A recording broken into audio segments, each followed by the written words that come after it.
Hello everyone. So let's continue our topic human physiology.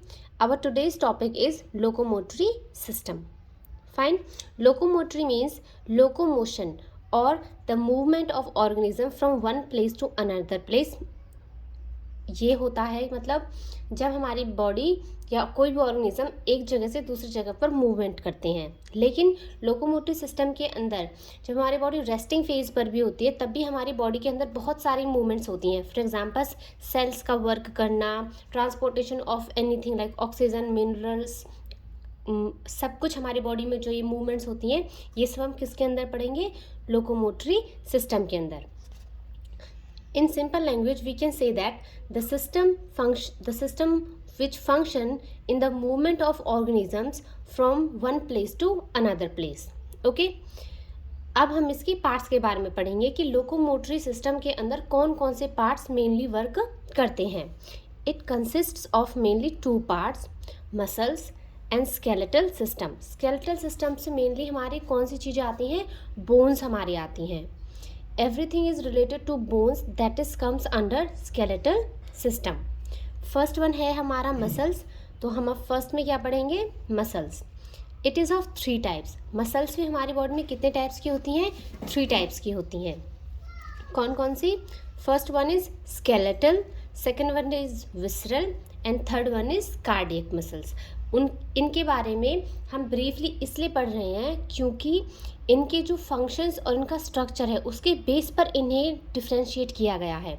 Skeletal muscles के word से ही आप अंदाज़ा लगा सकते हैं that skeletal muscles belongs to the skeletal system. So the muscles which are associated with the skeletal components are called skeletal muscles. इनका जो structure है वो अपीयरेंस में स्ट्रेटेड होता है, इसीलिए इसका दूसरा नाम स्ट्रेटेड मसल्स भी है.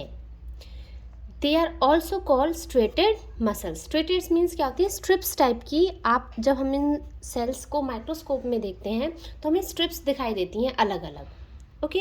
Next, they can work with our choice. They are called voluntary muscles. ये आप बिल्कुल याद रखें बिकॉज क्वेश्चंस राइज होते हैं इस पॉइंट पे that which muscles are voluntary muscles और the muscles which are voluntary are also called. Options आ जाएंगे आपके striated muscles, smooth muscles, visceral muscles, anything. So you should know that skeletal related to our bones and bones are in our control. Okay, we can move our hands, our body which is joints with our bones, so it is under our choice. So that is why these muscles are voluntary muscles. Next is visceral muscles. Visceral word से ही आपको पता चल जाएगा. जब आप छोटी classes में भी होते हैं तो विसरल किसको बोलते हैं? जो हमारे मेन ऑर्गन्स हैं, फंक्शनल ऑर्गन्स हैं, जैसे कि हमारा लिवर है, हार्ट है, लंग्स है. तो जो मसल्स इनकी इनर लेयर्स को कवर करती हैं उनको क्या बोलते हैं? Visceral muscles. They cover inner walls of the visceral organs. Okay. इन्हें अगर आप वर्ड से रिलेटेड याद रखेंगे तो ये इजीली याद रहेंगी. अब ये ऑर्गन्स से रिलेटेड मसल्स हैं तो ऑर्गन्स तो हमारे कंट्रोल में नहीं होता उनका work. That is why they are called non voluntary muscles. और स्मूथ, और इनकी अपीयरेंस कैसी होती है? They are smooth in appearance, called non-straightened muscles, or specially they are called smooth muscles. Fine. Muscles के 3 टाइप्स हैं, हमने 2 पढ़ लिए हैं, skeletal muscle and visceral muscle. अब हमारा थर्ड टाइप ऑफ मसल्स है कार्डियक मसल्स. कार्डियक आप लोगों ने वर्ड पढ़ा होगा cardiology. That is related to the study of heart. Fine. So the muscles which are associated with the heart are called cardiac muscles. जो muscles हमारे दिल से रिलेटेड होते हैं, दिल को कवर अप करती हैं, दिल से जॉइंटेड हैं, उन्हें हम क्या बोलते हैं? Cardiac muscles. Muscles of heart they are also called involuntary muscles. Simple सी बात है, हार्ट की वर्किंग हमारे कंट्रोल में नहीं होती तो ये अपने हिसाब से काम करेंगी, तो इन्हें क्या बोलते हैं? Voluntary, involuntary muscles.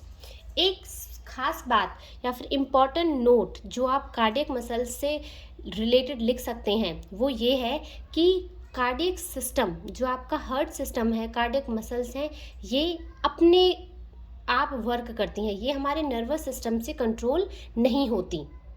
इनका जो वर्किंग प्रोसेस है वो इन्हीं के द्वारा किया जाता है।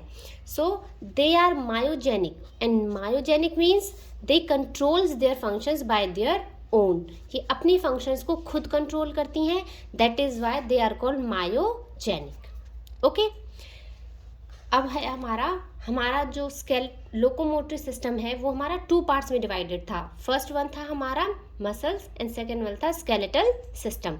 मसल्स के बारे में हमने ऑलमोस्ट पढ़ लिया है कि कौन कौन सी मसल्स किस किस टाइप्स की होती हैं। अब हम देखेंगे स्केलेटल सिस्टम के अंदर क्या क्या आता है। हम अभी फ़िलहाल सिर्फ इन सिस्टम्स के ऑर्गन्स के बारे में पढ़ रहे हैं, तो मैं आपको सिर्फ ब्रीफ में नहीं दे रही हूँ, एक शॉर्ट नोट्स टाइप में दे रही हूँ इन्फॉर्मेशन, ताकि आपके लिए इजी पड़ जाए। Total number of bones are 206 in our body. Okay, जो हमारा स्केलेटल सिस्टम है वो 2 पार्ट्स में डिवाइडेड है। किस किस में? Axial and appendicular.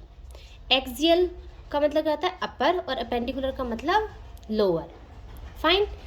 अब हमारा जो एक्सियल सिस्टम है, जो एक्सियल पार्ट है हमारा, उसमें वो कितनी बोन्स कंस्टिट्यूट करता है? 80 बोन्स।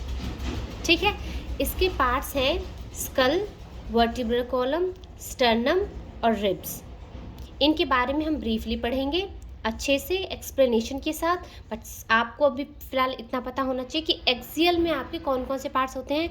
आपका स्कल होता है, वर्टिब्रल कॉलम होता है, स्टर्नम होता है और रिब्स होते हैं।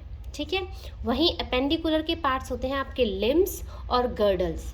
गर्डल्स में हमारे 2 होते हैं, एक होता है हमारा पेक्टोरल गर्डल और एक होता है हमारा पेल्विक गर्डल। फाइन।